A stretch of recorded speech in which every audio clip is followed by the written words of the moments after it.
Assalamualaikum warahmatullahi wabarakatuh. Berjumpa kembali teman-teman di channel kita ya, Mas Tio KDR.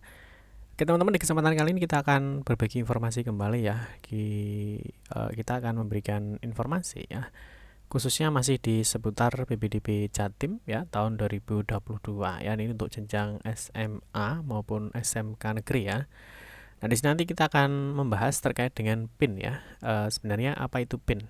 Nanti kita akan membahas dan apakah PIN itu wajib ya bagi calon peserta didik baru, apakah wajib harus memiliki PIN. Nanti kita juga akan memberikan untuk contoh PIN PPDB ya. Nanti tentunya mungkin ada adik-adik atau mungkin orang tua yang bertanya-tanya bentuknya PIN itu seperti apa. Nah, nanti di sini juga kita akan membahas banyak sekali informasi ya terkait dengan pertanyaan seputar PIN. Nanti ada jadwal, terus apakah PIN itu nanti harus diambil satu-satu per jalur atau mungkin hanya sekali saja ya. Nanti kita akan bahas secara lengkap ya terkait dengan PIN ya. Nanti jangan lupa simak video ini sampai selesai biar nanti teman-teman tidak salah paham ya. Tapi seperti biasa kita ingatkan dulu, mungkin bagi kalian yang baru menemukan channel ini atau mungkin baru bergabung di channel ini, jangan lupa ya klik tombol like dan subscribe. Silahkan bunyikan lonceng notifikasinya biar Anda selalu mendapatkan informasi-informasi terbaru dari kita. Bagi teman-teman yang suka membaca, silahkan kunjungi saja di laman resmi kita ya, mastiokadr.com. Di sini akan memberikan informasi ya, khususnya di seputar dunia pendidikan. Oke, kita kembali lagi ke pembahasan terkait dengan PIN ya. Kita awali dari beberapa pertanyaan terkait dengan PIN ya. Di sini yang pertama mungkin ada yang bertanya apakah PIN itu sih sebenarnya PIN itu apa? Ya kalau kita berikan secara sederhananya, jadi PIN itu adalah nomor identitas pribadi ya. Jadi artinya PIN ini kalau misalkan contohnya aja, misalkan teman-teman memiliki sebuah HP ya, tentunya itu dikunci ya. Di situ mungkin ada sebuah password, kata sandi atau mungkin PIN ya. Nah, itu kita bisa sebutnya sebagai kode keamanan ya untuk memverifikasi identitas kita. Nah, ini serupa dengan kata sandi atau mungkin kode akses. Nah, ini ya mungkin fokusnya ke sini, ke kode akses. Jadi setiap peserta ya itu wajib memiliki kode akses untuk bisa nanti mengikuti pendaftaran ya. Jadi PIN ini wajib dimiliki oleh calon siswa ya sebelum melakukan pendaftaran. Ini wajib ya. Jadi tidak boleh atau tidak bisa teman-teman kalau tidak punya PIN ya tentunya tidak bisa mengikuti pendaftaran ya. Yang berikutnya nih, kapan jadwal pengambilan PIN? Ini juga sangat penting ya. Jangan sampai nanti adik-adik itu kelewat ya, waktunya pengambilan PIN ternyata sudah lewat. Tentunya kalau sudah lewat tentunya tidak bisa mengikuti pendaftaran. Nah, untuk jadwal ya, jadwal kita bisa lihat di sini untuk jadwal pengambilan PIN-nya ya.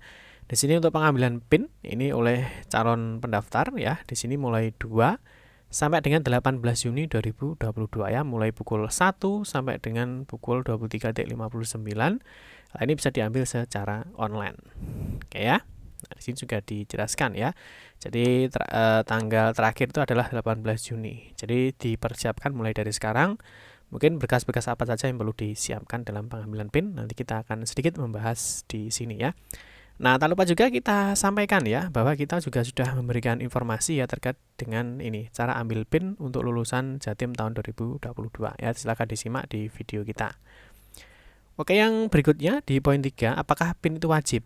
Nah, ini mungkin ada yang bertanya apakah PIN itu wajib, apakah harus memiliki? Ya tentunya jawabnya PIN itu wajib ya. Jadi PIN itu wajib dimiliki oleh calon peserta didik ya, karena PIN ini nanti digunakan untuk melakukan pendaftaran ya. Yang berikutnya, bagaimana jika tidak memiliki PIN? Nah, ini sudah jelas ya. Dia jika tidak memiliki PIN ya maka tidak bisa mengikuti pendaftaran ya. Ini sudah jelas ya. Yang berikutnya, apakah PIN ini dapat digunakan untuk mendaftar di semua jalur ya, misalkan afirmasi, yonasi, nilai akademik dan sebagainya ya. Atau mungkin bisa mendaftar di tahap 1 sampai dengan 5 ya. Nah, tentunya dalam pendaftaran ya, dan apakah setiap jalur atau tahap ini harus mengambil PIN satu persatu. Jadi artinya misalkan ada siswa itu yang misalkan daftar di jalur afirmasi ya. Nah, misalkan tidak diterima, apakah nanti ketika dia kembali daftar di jalur yonasi, apakah dia harus mengambil PIN lagi? Tentunya jawabnya tidak ya. Jadi PIN ini bisa digunakan untuk semua jalur pendaftaran, baik afirmasi, yonasi ya, nilai akademik dan sebagainya. Atau bisa juga digunakan untuk melakukan pendaftaran ya, dari tahap 1 sampai dengan tahap 5. Nah, dengan ketentuan ya, jika pendaftar sudah diterima, ya artinya jika pendaftar misalkan dia ikut daftar di jalur afirmasi misalkan, ketika dia sudah diterima di jalur afirmasi ini, ya maka PIN sudah tidak bisa digunakan lagi. Ya, jadi artinya kalau misalkan teman-teman itu sudah daftar di satu jalur dan diterima, maka PIN ini sudah tidak bisa digunakan lagi. Artinya Anda sudah selesai karena sudah diterima, ya. Nah, tetapi kebalikannya ya, misalkan teman-teman daftar di jalur afirmasi ya, misalkan tidak diterima ya, maka nanti bisa digunakan lagi PIN-nya dan tidak perlu mengambil PIN lagi. Ya, jadi nanti bisa digunakan misalkan mengikuti jalur Yunasi atau misalkan juga mengikuti jalur nilai prestasi akademik ya. Jadi PIN hanya diambil sekali dan bisa digunakan untuk semua jalur atau semua tahap dengan ketentuan yang berlaku ya. Oke, yang poin 6, bagaimana jika lupa PIN? Nah, ini kalau lupa PIN tentunya yang pertama jangan lupa ya, PIN itu disimpan di galeri ya atau mungkin dicetak, itu lebih bagus ya. Tapi nanti misalkan lupa ya, teman-teman bisa cek lagi ya. Nah, ini caranya sama ya, seperti saat pengajuan PIN. Nanti bagaimana cara pengajuan PIN ya? Silahkan lihat di video kita. Kita sudah memberikan cara untuk pengajuan PIN-nya. Ya. Yang berikutnya adalah bagaimana cara mendapatkan PIN. Nah, cara mendapatkan PIN seperti yang sudah kita sampaikan ya. Jadi PIN bisa diperoleh secara online ya dengan mengajukan pada laman ppdb.jatimprof.go.id. Ini link baru ya. Kalau yang tahun sebelumnya itu menggunakan ppdbjatim.net, yang tahun ini menggunakan ppdb.jatimprof.go.id. Itu ya. Nanti caranya ya silahkan dilihat di sini ya. Kita sudah memberikan informasinya. Yang terakhir, berapa lama proses pengajuan PIN? Ya, ini yang perlu diketahui ya, bahwa PIN itu ketika diajukan itu tidak langsung muncul. Ya, artinya bisa memerlukan waktu ya, bisa sekitar 1 hari ya, 1-3 hari atau mungkin tahun pengalaman kita tahun 2021 itu hampir ada yang 1 minggu ya. Jadi PIN itu bisa 1 hari ya, misalkan hari ini pengajuan, nanti misalkan nanti siang bisa terbit atau di-approve, itu juga bisa saja terjadi. Atau mungkin bisa saja lama ya, lebih dari 3 hari itu juga bisa saja terjadi ya, itu tergantung dari antrian ya dan tim verifikasi PIN. Nah, jadi yang memverifikasi pengajuan PIN ya, jadi PIN nanti ada berkas-berkas yang diajukan. Nah, itu yang melakukan verifikasi itu adalah sekolah SMA atau SMK negeri terdekat dengan domisili kalian ya. Jadi seperti itu.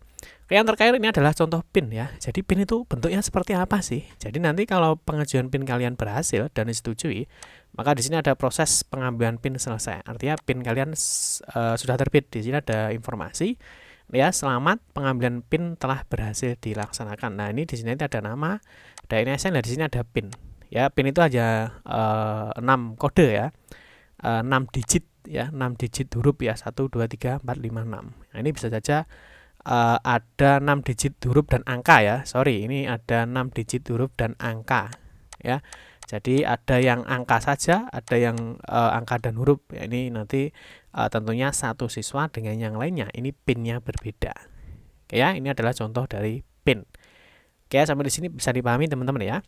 Oke, yang berikutnya ada 3 jenis pengambilan PIN ya. Jadi ada 3 kriteria siswa dalam pengambilan PIN. Nah, yang pertama itu adalah bagi calon peserta didik baru untuk lulusan Jatim tahun 2022 atau sekarang.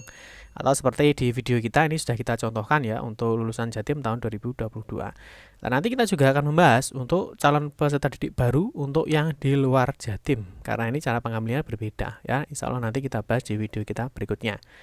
Nah, terus yang terakhir ini ada calon peserta didik baru ini untuk lulusan Jatim sebelum tahun 2022 ya. Artinya bisa saja misalkan 2021 ya, 2020, 2019, 2018 dan seterusnya ya.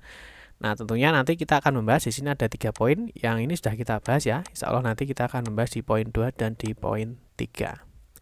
Nah, yang terakhir ya, di sini tentunya di sini nanti ya kita kasih gambaran. Jadi nanti untuk pengambilan PIN di sini ada seperti ini ya, ada lulusan Jatim 2022, lulusan Jatim tahun sebelumnya dan juga lulusan Jatim lulusan di luar Jatim. Ini adalah contoh gambarannya ketika nanti teman-teman melakukan pengambilan PIN. Nah, yang terakhir ini adalah persiapan berkas. Ini harus disiapkan untuk berkas pengambilan PIN ya. Jadi teman-teman harus disiapkan dalam pengambilan berkas. Yang pertama tentunya ada NPSN ya, ada NPSN, ada NISN, ada tanggal lahir. Ya, berikutnya ada file scan rapor dari semester 1 sampai dengan semester 5. Yang berikutnya ada file scan KK ya, atau surat keterangan domisili atau SKD. Nah, ini tergantung adik-adik nanti dalam pengisian data itu menggunakan KK atau surat keterangan domisili. Itu silakan ditentukan. Yang berikutnya ini jika ada ya surat keterangan jika KK-nya ini diterbitkan kurang dari 1 tahun ya, misalkan diterbitkan tahun 2022 ini ya tentunya harus dilampiri dengan surat keterangan bahwa KK-nya itu terbit kurang dari 1 tahun saat pendaftaran itu dikarenakan apa ya, nanti contohnya bisa dilihat di laman website resmi kita ya.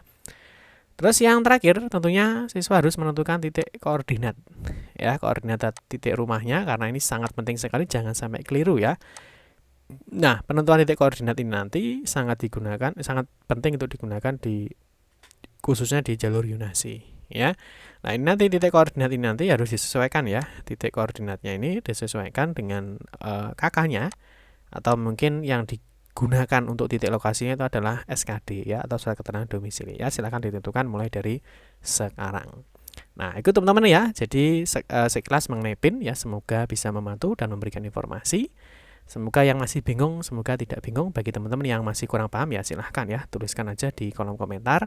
Nanti kita akan bantu memberikan informasi terbarunya. Oke teman-teman, cukup sekian saja, semoga bermanfaat ya. Mohon maaf jika ada salah-salah kata dalam memberikan informasi dan penjelasan. Kita berjumpa kembali di video-video berikutnya. Saya akhiri, wassalamualaikum warahmatullahi wabarakatuh.